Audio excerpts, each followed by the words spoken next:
ഒരു പ്രധാന വാർത്തയിലേക്ക്. ആഗോള അയ്യപ്പ സംഗമത്തിലെ ധൂർത്ത ആരോപണവും കണക്കിലെ പൊരുത്തക്കേടും തള്ളി തിരുവിതാംകൂർ ദേവസ്വം ബോർഡ് രംഗത്ത് വന്നിരിക്കുകയാണ്. മുഖ്യമന്ത്രിക്ക് കട്ടിൽ വാങ്ങാൻ തുക ചെലവഴിച്ചിട്ടില്ല. ദേവസ്വം ബോർഡ് റിപ്പോർട്ടിലോ സ്പെഷ്യൽ കമ്മീഷണർ കോടതിയിൽ സമർപ്പിച്ച റിപ്പോർട്ടിലോ അത്തരം പരാമർശങ്ങളൊന്നുമില്ല.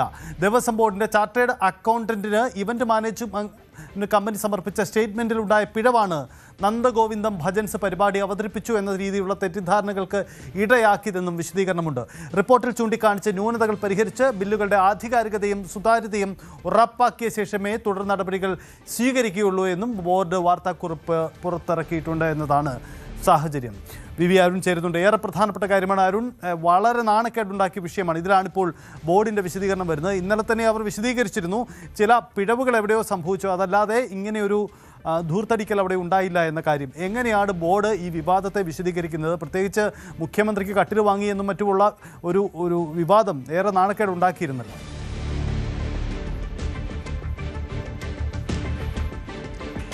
സർക്കാർ നിർദ്ദേശപ്രകാരമാണ് ദേവസ്വം ബോർഡ് ഇപ്പോൾ വാർത്താക്കുറിപ്പിലൂടെ വിശദീകരണം ഇറക്കിയിരിക്കുന്നത്. എല്ലാ ആരോപണങ്ങളെയും തള്ളിക്കളയുന്ന ഒരു വാർത്താക്കുറിപ്പാണ് ദേവസ്വം ബോർഡിൽ നിന്ന് ഇപ്പോൾ വന്നിരിക്കുന്നത്.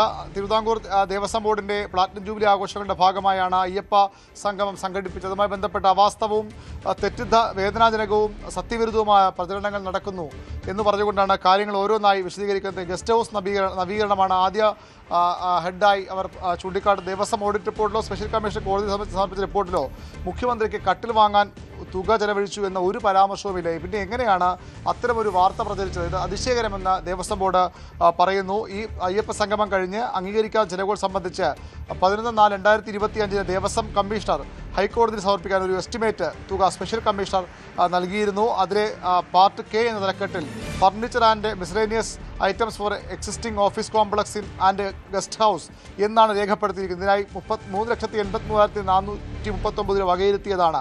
അത് ദേവസ്വം ബോർഡിൻ്റെ ഗസ്റ്റ് ഹൗസിലേക്ക് വാങ്ങുന്ന കാര്യങ്ങളാണ്. ദേവസ്വം ബോർഡിൻ്റെ ഗസ്റ്റ് ഹൗസിലേക്ക് വാങ്ങുന്ന ഏതൊരു കാര്യവും ദേവസ്വം ബോർഡിൻ്റെ സ്വത്താണ്. അതിനെ തെറ്റായി വ്യാഖ്യാനിച്ചാണ് മുഖ്യമന്ത്രി കട്ടിൽ വാങ്ങാൻ 1 ലക്ഷം രൂപ അനുവദിച്ചു എന്ന പ്രചരണങ്ങൾ വരുന്നത്. ഇത് പൂർണ്ണമായും വ്യാജമാണെന്ന് ദേവസ്വം ബോർഡ് അവകാശപ്പെടുന്നു. കേന്ദ്രമന്ത്രിമാരും ഉന്നത നീതിപീഠങ്ങളിൽ ന്യായാധിപന്മാരും ഉൾപ്പെടെ ഈ പമ്പയിലെത്തുന്നവർക്കെല്ലാം ഈ ഗസ്റ്റ് ഹൗസ് ഉപയോഗിക്കാൻ കഴിയുന്നതാണ്. അതിനെ മുഖ്യമന്ത്രിക്ക് വേണ്ടി കട്ടിൽ വാങ്ങിയെന്ന് പ്രചരിപ്പിക്കുന്നത് അങ്ങേയറ്റം ദൗർഭാഗ്യകരവും പ്രതിഷേധാർഹവുമെന്ന് ദേവസ്വം ബോർഡ് പറയുന്നു. നന്ദഗോവിന്ദം ഭജൻസുമായി ബന്ധപ്പെട്ട ഇല്ലാത്ത ഭജൻസിൻ്റെ പേരിൽ അവർ പണം നൽകിയെന്ന ആരോപണം ഉയർന്നു വന്നിരുന്നു. Audit report ചൂണ്ടിക്കാട്ടിയിരുന്നു. അതിനിതാണ് വിശദീകരണം. ആഗോള അയ്യപ്പ സംഗമത്തിന് തുടക്കത്തിൽ ഒരു ഭജൻ അവതരിപ്പിക്കണം നിർദ്ദേശം ഉയർന്നു. അതിൻ്റെ അടിസ്ഥാനത്തിൽ നന്ദഗോവിന്ദം ഭജൻ സംഘത്തെ സമീപിച്ചു. എന്നാൽ അന്നേ ദിവസം മറ്റു പരിപാടികളുണ്ടായതിൽ പങ്കെടുക്കാൻ കഴിയില്ലെന്ന് അവർ അറിയിച്ചു. തുടർന്നാണ് ഇഷാൻ ദേവിനെ സമീപിക്കുകയും ഇഷാൻ ദേവിൻ്റെ ടീം അവിടെ കലാപരിപാടി അവതരിപ്പിക്കുകയും ചെയ്ത് ടെക്നീഷ്യന്മാരടക്കം 35 പേർ പങ്കെടുത്ത സംഗീതാവിഷ്കാരമാണ് അവിടെ ഇഷാൻ ദേവ് അവതരിപ്പിച്ചത്. വിവിധ ട്രൂപ്പുകൾ ഏകോപിപ്പിച്ച് പരിപാടി സംഘടിപ്പിച്ചു. അത് അവർക്ക് 5 ദിവസത്തെ താമസം, ഭക്ഷണം, റിഹേഴ്സൽ എല്ലാം ഉൾപ്പെടെയാണ് 8 ലക്ഷം രൂപ ചിലവായത്. ഇല്ലാത്ത നന്ദഗോവിന്ദ ഭജൻസിൻ്റെ പേരിൽ 8 ലക്ഷം രൂപ അനുവദിച്ചു എന്നായിരുന്നു ആരോപണം. എന്നാൽ അത് തള്ളിക്കളഞ്ഞുകൊണ്ട് പറയുന്ന ഇഷാൻ ദേവ് തന്നെയാണ് അവിടെ സംഗീത പരിപാടി അവതരിപ്പിച്ചത്. അവർക്ക് റിഹേഴ്സൽ അടക്കമുള്ള 5 ദിവസത്തെ ചിലവാണ് 8 ലക്ഷം രൂപ ആയത്. നന്ദഗോവിന്ദ ഭജൻ സംഘത്തിന് തുക നൽകിയതായി ബോർഡിൻ്റെ ഓഡിറ്റർ റിപ്പോർട്ടിൽ പറയുന്ന പിശകാണ്. അത് ഓഡിറ്ററുടെ പിശകാണ്, അല്ലെങ്കിൽ ഓഡിറ്റ് റിപ്പോർട്ട് പിശകെന്നാണ് ദേവസ്വം ബോർഡ് ചൂണ്ടിക്കാട്ടുന്നത്. അങ്ങനെ തുക നൽകിയിരുന്നുവെങ്കിൽ വൗച്ചർ അല്ലെങ്കിൽ ബാങ്ക് ഇടപാട് രേഖകൾ ഉണ്ടായിരിക്കേണ്ടതാണ്.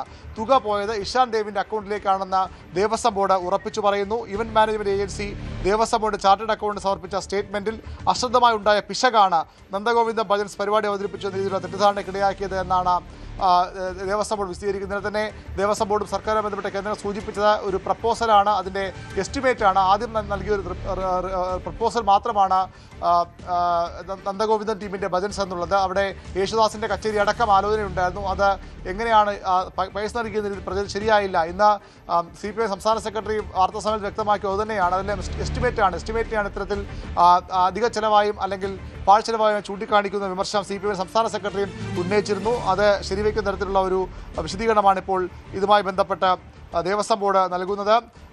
ഈ ഇവന്റ് മാനേജ്മെൻറ്റ് ഏജൻസിയെ പറ്റിയും കൃത്യമായി തന്നെ പറയുന്നുണ്ട്. ഇത്തരം പരിപാടികൾ സംഘടിപ്പിച്ച പരിചയവും കിഫ്ബി എംപാനൽ സൗകര്യമുള്ള തൊഴിൽ വകുപ്പ് കീഴിലുള്ള academy for skills development centre of excellence ആയ institute of infrastructure and construction IICA Devaswom board event management ഏജൻസിയായി നിയമിക്കുകയായിരുന്നു. സ്പോൺസർഷിപ്പ് തുക ലഭിക്കുന്നതിൽ വൈകുന്നത് പദ്ധതിയുടെ നടത്തിപ്പിനെ അയ്യപ്പ സംഗമത്തെ ബാധിക്കാതിരിക്കാനാണ് ദേവസ്വം ബോർഡിൻ്റെ ബജറ്റിലെ expenditure head 2G supplies and contingencies എന്ന ശീർഷകത്തിലെ ഉപശീർഷകമായ റിലീജിയസ് കൺവെൻഷൻ ആൻഡ് ഡിസ്കോഴ്സ് തലക്കെട്ടിൽ വകയിരുത്തി 5 കോടി രൂപ അയ്യപ്പ സംഗമത്തിനായി ധനലക്ഷ്മി ബാങ്കിൽ ആരംഭിച്ച പ്രത്യേക സേവിങ്സ് അക്കൗണ്ടിൽ നിക്ഷേപിച്ചത്. ആ അക്കൗണ്ടിൽ നിന്ന് 3 കോടി രൂപ IICക്ക് അഡ്വാൻസായി നൽകി. കൂടാതെ താമസ സൗകര്യങ്ങൾക്ക് വിവിധ ഹോട്ടലുകൾക്ക് 12,76,000 രൂപ നൽകുകയും ചെയ്തു. സ്പോൺസർഷിപ്പ് തുക സംബന്ധിച്ചുള്ള വിശദീകരണം ഇപ്രകാരമാണ്. വരവ് ചെലവ് കണക്ക് അന്തിമമായിട്ട് ഇന്നലെ ദേവസ്വം ബോർഡ് മുൻ പ്രസിഡന്റ് PS പ്രശാന്താണ് ഒരു കണക്ക് 3 കോടിയോളം ചിലവായി 4 കോടി 1 കോടി അദാനി ഗ്രൂപ്പിൽ നിന്ന് കിട്ടാനടക്കം 4 കോടി കിട്ടാനുണ്ട് എന്ന കണക്ക് പറഞ്ഞത്. പക്ഷേ അതിൽ വ്യത്യസ്തമായ ഒരു കണക്ക് ഇവിടെ ഇന്ന് ഈ ദേവസ്വം ബോർഡ് വിശദീകരിക്കുന്നത്. ധനലക്ഷ്മി ബാങ്കിൽ നിന്ന് GST 2 കോടി രൂപ ലഭിച്ചു. കേരള ബാങ്ക് 1 കോടി രൂപ നൽകിയതിനു പുറമെ അദാനി ഗ്രൂപ്പ് 1 കോടി രൂപ നൽകാമെന്ന് വാഗ്ദാനം നൽകിയിട്ടുണ്ട്. ലഭിച്ച 3 കോടി രൂപ ദേവസ്വം ബോർഡിന്റെ ജനറൽ ഫണ്ടിൽ നേരത്തെ എടുത്ത തുക തിരികെ നിക്ഷേപിച്ചിട്ടുണ്ട്. അഡ്വാൻസായി നൽകിയ കോർപ്പസ് ഫണ്ട് എത്തിച്ചിട്ടുണ്ട്. പ്രത്യേക അക്കൗണ്ടിൽ ഉൾപ്പെടെ പലിശ ഉൾപ്പെടെ 1,74,40,000 രൂപ ഇനിയും അവശേഷിക്കുന്നുവെന്നാണ് ദേവസ്വം ബോർഡ് പറയുന്നത്. ദേവസ്വം ഫണ്ടിൽ നിന്ന് എടുത്ത തുക തിരിച്ചടച്ചിട്ടില്ല എന്ന വാർത്ത വസ്തുതാവിരുദ്ധമെന്നാണ് ബോർഡിന്റെ അവകാശവാദം. ഹൈക്കോടതി സമർപ്പിച്ച ഹർജികളുടെ അടിസ്ഥാനത്തിൽ സംഘവുമായി ബന്ധപ്പെട്ട കണക്കുകൾ ദേവസ്വം ബോർഡിന്റെ ഓഡിറ്റ് വിഭാഗം പരിശോധിച്ച് സ്പെഷ്യൽ കമ്മീഷൻ മുമ്പാകെ സമർപ്പിക്കാൻ കോടതി നിർദ്ദേശിച്ചിട്ടുണ്ട്.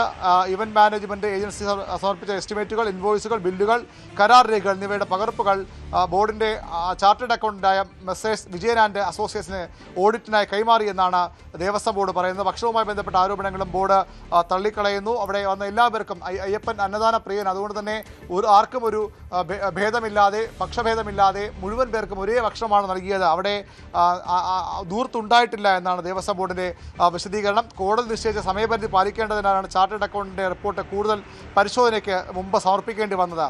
ആ ന്യൂനതകൾ പരിഹരിച്ച് ബില്ലുകളുടെ ആധികാരികതയും സുതാര്യവും ഉറപ്പാക്കിയ ശേഷമേ തുടർ നടപടി സ്വീകരിക്കൂ. ഈ മാസം 17 ചേർന്ന ബോർഡ് യോഗത്തിൽ വിഷയങ്ങൾ ചർച്ച ചെയ്ത് ഉചിതമായ തീരുമാനം കൈക്കൊള്ളുമെന്ന് ദേവസ്വം ബോർഡ് പറയുന്നു. അയ്യപ്പ സംഗമം ദൂർത്തോ അനാവശ്യ പരിപാടിയോ ആയിരുന്നില്ല, കാലത്തിന്റെ ആവശ്യമായ മഹത്തായ സംരംഭമായിരുന്നു എന്നാണ് ദേവസ്വം ബോർഡിന്റെ അവകാശവാദം. അത് ശബരിമലയുടെ യശസ്സും മഹത്വവും ലോകമെമ്പാടും ഉയർത്തി തെറ്റായ വിവരങ്ങളുടെ അടിസ്ഥാനത്തിൽ കരിവാരത്തേക്കാനുള്ള ശ്രമങ്ങൾ ഉണ്ടാകരുതെന്ന അഭ്യർത്ഥനയാണ് ദേവസ്വം ബോർഡിന്റെ പബ്ലിക് റിലേഷൻസ് ഓഫീസ് പുറത്തിറക്കിയിരിക്കുന്ന ഈ വാർത്താക്കുറിപ്പിലുള്ളത്. അതായത് ഇതുവരെ വന്ന ആരോപണങ്ങൾ പൂർണ്ണമായും തള്ളുന്ന ഒരു കണക്ക്. എന്നാൽ എത്ര ചെലവായി അയ്യപ്പ സംഗമത്തിൽ വരവിൻ്റെ കാര്യം മാത്രമാണ്, സ്പോൺസർഷിപ്പ് ഉൾപ്പെടെ വരവിൻ്റെ കാര്യം മാത്രമാണ് ഇപ്പോൾ പറയുന്നത്. ആകെ ചെലവ് എത്ര എന്ന കാര്യത്തിൽ ഇപ്പോഴും ബോർഡ് വ്യക്തത വരുത്തുന്നില്ല. ഇനിയും കണക്കുകൾ വ്യക്തമാകേണ്ടിയിരിക്കുന്ന നിലപാടാണ്. അത് ദേവസ്വം ബോർഡിൻ്റെ മുൻ പ്രസിഡന്റ് PS പ്രശാന്ത് സ്വീകരിച്ചത് ഭിന്നമായ നിലപാടാണ് ബോർഡിന് ഇക്കാര്യത്തിലുള്ളത്. PS പ്രശാന്ത് ഇന്നലെ കണക്കുകൾ പുറത്തുവിട്ടത് തന്നെ ബോർഡിനോടുമായി സംസാരിച്ചിട്ടല്ല, അതിൽ തന്നെ ബോർഡിൽ അതൃപ്തിയുള്ള സൂചനകളും പുറത്തു വരുന്നുണ്ട്. ഏതായാലും ദേവസ്വം ബോർഡ് പ്രശാന്തിൻ്റെ കണക്കുകൾ അംഗീകരിക്കുന്നില്ല. അന്തിമ കണക്കുകൾ ഇനി പുറത്തുവരാൻ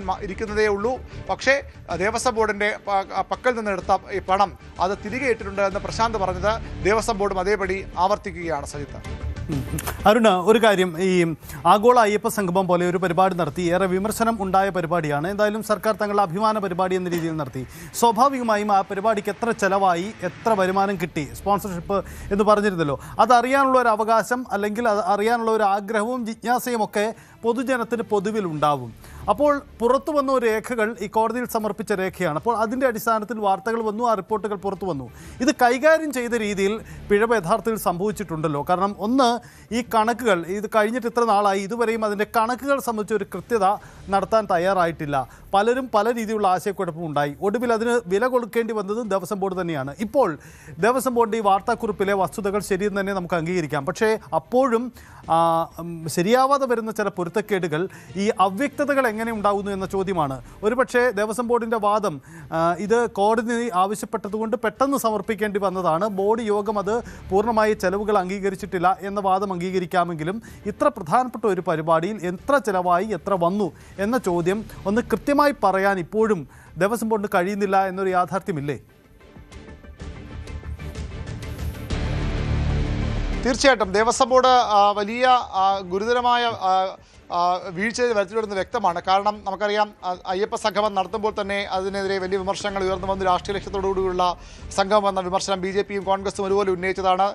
തൊട്ടു പിന്നാലെ ശബരിമല സ്വർണ്ണക്കൊള്ള വരുന്നു, അതിൽ ദേവസ്വം ബോർഡും സർക്കാരും അക്ഷാർത്ഥ പ്രതിരോധത്തിലാണ്. ഇപ്പോൾ ദേവസ്വം ബോർഡ് മാത്രമല്ല ഈ പ്രശ്നത്തിൽ പ്രതിരോധത്തിലാകുന്നത്. ശബരിമല സ്വർണ്ണക്കൊള്ളയിൽ നിന്ന് ഒരു പരിധിവരെയെങ്കിലും കോൺഗ്രസിലേക്ക് കൂടി ആരോപണങ്ങൾ പോകുമ്പോൾ രക്ഷപ്പെട്ടു എന്ന് കരുതുന്ന CPMനും സർക്കാരിനും വരെ തിരിച്ചടിയായി കൂടി അയ്യപ്പ സംഗമത്തിലെ ഈ കണക്കുകളിലെ പൊരുത്തക്കേടുകൾ മാറുകയാണ്. വലിയ വീഴ്ച, വലിയ അലംഭാവം ഈ കണക്കുകൾ വ്യക്തമായി സൂക്ഷിക്കുന്നത് നൽകുന്നതിലോ അല്ലെങ്കിൽ പുറത്ത് വിടുന്നതിലോ ഒക്കെ ദേവസ്വം ബോർഡ് സംഭവിച്ചിട്ടുണ്ട് എന്ന് വ്യക്തമാണ്. ഇതിൽ അഴിമതി ആരോപണം തന്നെയാണ് ഇപ്പോൾ ഉയർന്നു വരുന്നത്. അത് ദേവസ്വം ബോർഡിനെയും സർക്കാരിനെയും വലിയ രീതിയിൽ ബാധിക്കുന്നു തന്നെയാണ്. കൃത്യമായ കണക്കുകൾ തയ്യാറാക്കുക. ഇപ്പോൾ ദേവസ്വം ബോർഡിൽ നിന്ന് പുറത്തുവിട്ട ഈ വാർത്താക്കുറിപ്പിൽ പോലും ചിലവ് എത്രയെന്ന് പറയാൻ അവർ കഴിയുന്നില്ല. ഒന്നുകിൽ അത് അൺഓഡിറ്റഡ് ആയിട്ട് ഒരു കണക്ക് കോടതി സമർപ്പിച്ചത്, അങ്ങനെയാണ് അവർ സൂചിപ്പിക്കുന്നത്. പൂർണ്ണമായും പരിശോധിക്കാൻ കഴിയാത്തൊരു കണക്കാണ് കോടതിയിൽ പെട്ടെന്ന് സമർപ്പിക്കേണ്ടി വന്നുകൊണ്ട് അത് ഒരു കാരണവശാലും പറഞ്ഞു നിൽക്കാൻ പറ്റുന്ന ന്യായമല്ല. എന്തുകൊണ്ട് ഇത്രയധികം വളരെ സെൻസിറ്റീവായ ഒരു വിഷയമാണ്. അത്തരം ഒരു വിഷയത്തിൽ വീണ്ടും ഒരു ലാഘവത്തോടുകൂടി ഇടപെടൽ എങ്ങനെ ഉണ്ടായെന്ന ചോദ്യമാണ് ദേവസ്വം ബോർഡ് നേരെ ഉയരുന്നത്. അത് സർക്കാരിനെ കൂടി പ്രതിരോധത്തിലാക്കുന്നതാണ്, മുന്നണിയെ കൂടി പ്രതിരോധത്തിലാക്കുന്നത്. അതുകൊണ്ട് തന്നെ ഇതിൽ കൃത്യമായ ഒരു വിശദീകരണത്തിന് ദേവസ്വം ബോർഡ് നിർബന്ധമായി തീരും. അടുത്തയാഴ്ച വരുന്ന യോഗത്തിൽ വിഷയം ചർച്ച ചെയ്യുമെന്ന് തന്നെ പറയുമ്പോൾ അവിടെ കൃത്യമായ ഒരു മറുപടി പറയാൻ ദേവസ്വം ബോർഡ് ബാധ്യസ്ഥരാണ്. അല്ലെങ്കിൽ ഈ ആരോപണങ്ങൾ, ഈ പുകമറ എന്ന് ഇവർ പറയുന്ന ആ സംശയങ്ങളൊക്കെ നിൽക്കും. ഒരു കാര്യം ഉറപ്പാണ്, ഇപ്പോൾ പുറത്തു വരുന്ന കണക്കുകളിൽ വലിയ അവ്യക്തതയുണ്ട്, ആശയക്കുഴപ്പമുണ്ട്. ദേവസ്വം മന്ത്രി പറയുന്ന കണക്കല്ല ദേവസ്വം ബോർഡ് മുൻ പ്രസിഡന്റ് പറയുന്നത്, ആ പ്രസിഡന്റ് പറഞ്ഞ കണക്കല്ല ഇപ്പോൾ ദേവസ്വം ബോർഡ് പറയുന്നത്. അതേ ഈ ഒരു കണക്കുമല്ലാത്തൊരു കണക്കാണ് ദേവസ്വം ബോർഡിൻ്റെ ചാർട്ടേഡ് അക്കൗണ്ടന്റ് കോടതിയിൽ സമർപ്പിച്ചിരിക്കുന്നത് സ്പെഷ്യൽ കമ്മീഷണർ വഴി. അതുതന്നെയാണ് ഈ വൈരുദ്ധ്യവും പൊരുത്തക്കേടുകളും ഒക്കെ നേരിച്ചു നിൽക്കാൻ കാരണം. എന്തൊക്കെയോ സംശയങ്ങൾ ഇപ്പോഴും ഉയർന്നു നിൽക്കുന്നുണ്ട്. ദേവസ്വം ബോർഡിൻ്റെ വിശദീകരണം കൊണ്ട് മാത്രം ഈ പ്രശ്നത്തിലും ദേവസ്വം ബോർഡിൻ്റെ നിരപരാധികളാണെങ്കിൽ അതിൻ്റെ ആ സത്യാവസ്ഥ പുറത്തു വരാനും ഇത് മതിയാകില്ല. അവിടെ കൃത്യമായ ഓഡിറ്റഡ് കണക്ക് തന്നെ വരേണ്ടി വരും. അപ്പോൾ മറ്റു ചോദ്യം ഉയർന്നു വരും, ദേവസ്വം ബോർഡ് പറഞ്ഞതാണ് ശരിയെങ്കിൽ എന്തുകൊണ്ട് ഇത്തരത്തിലൊരു തട്ടിക്കൂട്ട് കണക്കുമായി കോടതിയെ സമീപിച്ചു എന്നതിന് കൂടി ദേവസ്വം ബോർഡ് തന്നെ മറുപടി പറയേണ്ടി വരും. യെസ്, അരുൺ സൂചിപ്പിച്ചതാണ് സാഹചര്യം. ഈ വാർത്തകളെല്ലാം അടിസ്ഥാനരഹിതമാണ്, തെറ്റിദ്ധാരണ പടർത്തുന്നു എന്ന് വാദിക്കുന്ന ദേവസ്വം ബോർഡിനോട് ഒരു ചോദ്യം ചോദിക്കാനുള്ള ഇതാണ്. അങ്ങനെയെങ്കിൽ ഒരു വ്യക്തത വരുത്താൻ നിങ്ങൾ തയ്യാറാവാതെ പോയത് എന്തുകൊണ്ടാണ്? ദേവസ്വം ബോർഡ് പറയട്ടെ എന്ന് മന്ത്രിയും ദേവസ്വം ബോർഡ് പറയട്ടെ എന്ന് പാർട്ടി സെക്രട്ടറിയും പറയുന്ന സാഹചര്യം ഉണ്ടാക്കിയത് എങ്ങനെയാണ്? ഇത്ര പ്രധാനപ്പെട്ട ഒരു ഇവൻ്റ് നടക്കുമ്പോൾ അതിൻ്റെ വരവ് ചെലവ് കണക്കുകൾ അറിയാൻ പൊതുജനത്തിന് സ്വാഭാവികമായ ആഗ്രഹമുണ്ടാവും. അവർ അറിയാനുള്ള അവകാശമുള്ളവരാണ്. അപ്പോൾ അതിലേക്ക് എന്തുകൊണ്ടൊരു വ്യക്തത വരുത്താൻ കഴിയാതെ പോയി എന്ന വളരെ ഗുരുതരമായ ചോദ്യം കൂടി ഇതിനകത്ത് ഉയർന്നു വരുന്നുണ്ട്. സ്വാഭാവികമായും ആ ജാഗ്രത കാട്ടൽ ഉണ്ടായില്ല എന്നതാണ് വസ്തുത. ഇനി ഈ കണക്കുകൾ ഇനിയെങ്കിലും കൃത്യമായി അവതരിപ്പിക്കാൻ ദേവസ്വം ബോർഡിന് കഴിയട്ടെ എന്ന കാര്യം കൂടി ചൂണ്ടിക്കാട്ടാം. എന്തായാലും ഇതൊരു വലിയ രാഷ്ട്രീയ വിവാദമാണ്. ഇതിൽ ഇന്ന് വരുന്ന ചില പ്രതികരണങ്ങൾ കൂടി കേൾക്കാം. അയ്യപ്പ സംഗമ ചെലവുകൾ അന്വേഷണ വിധേയമാകട്ടെ എന്ന് CPM-ന്റെ സംസ്ഥാന സെക്രട്ടറി MV ഗോവിന്ദൻ പറയുന്നു. ഇപ്പോൾ പുറത്തു വരുന്ന എല്ലാം എസ്റ്റിമേറ്റ് ചെയ്ത കണക്കുകളാണ്. ചെലവ് സംബന്ധിച്ച വാർത്തകൾ തെറ്റെന്നുമാണ് MV ഗോവിന്ദൻ്റെ വാക്ക്. എല്ലാം കൂടി പരിശോധിച്ചോട്ടെ, പുതിയതും പഴയതും എല്ലാം കൂടി വരട്ടെ. അത് എല്ലാം കയ്യും കണക്കുണ്ടാവും. ഇന്നലെ പറഞ്ഞത് മറുപടി എല്ലാറ്റിനും കൃത്യമായി കയ്യും കണക്കും ഉണ്ടാവും. കോടതിയായിട്ട് ബന്ധപ്പെട്ടുകൊണ്ടാണ് കാര്യങ്ങൾ കൈകാര്യം ചെയ്തിട്ടുള്ളത്. ഇനി അതിൻ്റെ പൂർണ്ണമായ രൂപം വന്നതിന് ശേഷം നമുക്ക് ചർച്ച ചെയ്യാം. പകുതിയായിട്ട് ചർച്ച ചെയ്യേണ്ടെന്നാണ് പറഞ്ഞതിൻ്റെ അർത്ഥം. ആവശ്യമില്ലാതെ ചർച്ചയ്ക്ക് പോകേണ്ട കാര്യമില്ല. നമുക്കതിൻ്റെ അകത്ത് യാതൊന്നും മറച്ചു വെക്കാനില്ല. അത് ദേവസ്വം ബോർഡുമായിട്ട് ബന്ധപ്പെട്ട കാര്യമാണ്. ഹൈക്കോടതിയുടെ മുമ്പിൽ സമർപ്പിച്ചതാണ്. അത് ഉൾപ്പെടെയുള്ള കാര്യങ്ങളെല്ലാം പൂർണ്ണമായിട്ടും വന്നതിന് ശേഷം നമുക്ക് ചർച്ച ചെയ്യാം. ഏത് ഓഡിറ്റ് റിപ്പോർട്ട്? അല്ല, ആര് നടത്തിയ റിപ്പോർട്ടെന്ന് പറയുന്നത്? ആര്? സ്വകാര്യവൽക്കരണം. എന്താ പറഞ്ഞ മനസ്സിലായില്ല നിങ്ങൾ? എന്ത് സ്വകാര്യ ഓഡിറ്റാണ്? ഈ കണക്കുകളൊന്നും കൊടുത്ത കണക്കല്ല, കൃത്യമായ കണക്കല്ല. അത് എസ്റ്റിമേറ്റാണ്. അതിനുശേഷമുള്ള കണക്ക് പറയുന്നുണ്ട്. ആ കണക്ക് വരട്ടെ, എന്നിട്ട് നമുക്ക് ചർച്ച ചെയ്യാം. എന്തിനാ ഇത്ര മനോരമകളുടെ വെപ്രാളം കാണിക്കേണ്ട കാര്യം? അവർക്ക് രാഷ്ട്രീയമായ കാര്യമാണ്. അതിനോടൊന്നും മറുപടി വേണ്ട ഉത്തരവൊന്നും ഞങ്ങൾക്കില്ല. ഇന്നും ഇന്നലെയും എല്ലാം കുറേ ദിവസമായി തുടങ്ങിയിട്ട് അത് ഈ കോൺഗ്രസ്സുകാരുൾപ്പെടെ ഇതിൻ്റെ അകത്ത് കേസ് കൂടി പാളിയും അതുപോലെ തന്നെ കൊടിമരവും എല്ലാം കൂടി ചേർന്ന് ചോദ്യം ചെയ്യലും കേസും എല്ലാം വന്ന കരുതസ്ഥിതിയിൽ എങ്ങനെയെങ്കിലും അത് മനസ്സ് മാറ്റാൻ വേണ്ടിയിട്ടുള്ള ബോധപൂർവമായ വർക്കാണെന്ന് ആർക്കാ അറിയാത്തത്? അതിന് അയ്യപ്പ സംഘം എന്നൊരു പേരും പറഞ്ഞിട്ട് ഓരോ വാർത്ത ഉണ്ടായിക്കൊണ്ടിരിക്കുകയാണ്. തെറ്റായ വാർത്തകളാണ്. അത് വാർത്ത ശരിയായി വരട്ടെ, വരുമ്പോൾ നമുക്ക് മനസ്സിലാക്കാം. ശരിയല്ല. അതെ അല്ല, തെറ്റാണ്. അങ്ങനെ എഴുതിക്കും. യെസ്, ഇതാണ് MV ഗോവിന്ദൻ്റെ വാക്കുകൾ. എന്നാൽ ഇതിന് മറുപടി നൽകിക്കൊണ്ട് പ്രതിപക്ഷ നേതാവ് രംഗത്ത് വന്നിട്ടുണ്ട്. അയ്യപ്പ സംഗമത്തിൻ്റെ പേരിൽ ഒരുപാട് കള്ളപ്പിരിവ് നടത്തിയെന്നാണ് പ്രതിപക്ഷ നേതാവ് VD സതീശൻ പറയുന്നത്. ക്രെഡിറ്റ് എടുക്കാൻ വേണ്ടിയായിരുന്നു ഇതല്ല. ഇപ്പോൾ പുറത്തു വന്ന കണക്ക് എസ്റ്റിമേറ്റ് ആണെന്ന് പറയാൻ ഗോവിന്ദൻ മാഷിന് എങ്ങനെ അറിയാം? ദേവസ്വം ബോർഡ് കൃത്യമായ കണക്ക് ഹൈക്കോടതി നൽകാൻ പറ്റുമോ എന്നും VD സതീശൻ ചോദിക്കും. ഹൈക്കോടതി പ്രത്യേകമായ കണക്ക് സൂക്ഷിക്കണം എന്ന് നിരന്തരമായി ആവശ്യപ്പെട്ടിട്ടും കോടികളുടെ കൊള്ളയാണ് ആഗോള അയ്യപ്പ സംഗമത്തിൻ്റെ പേരിൽ നടന്നത്. ഇപ്പോൾ ഗവൺമെൻറ് അതിൽ നിന്ന് കൈയൊഴിയാൻ വേണ്ടിയിട്ട് ശ്രമിക്കുകയാണ്. കൈ കഴുകി രക്ഷപ്പെടാൻ വേണ്ടിയിട്ടാണ് ദേവസ്വം മന്ത്രി ശ്രമിക്കുന്നത്. മുഖ്യമന്ത്രിയുടെ പടം വെച്ചുകൊണ്ട് കേരളം മുഴുവൻ ഫ്ലെക്സ് ബോർഡ് അടിച്ച് അതിൽ നിന്ന് PR വർക്ക് നടത്തി ആഗോള അയ്യപ്പ സംഗമം നടത്തി രാഷ്ട്രീയ മുതലെടുപ്പ് നടത്താൻ ശ്രമിച്ച ആളുകൾ ഇപ്പോൾ ആരെയും കാണാനില്ല. കട്ടവരെ കാണാനില്ല ഇപ്പോൾ.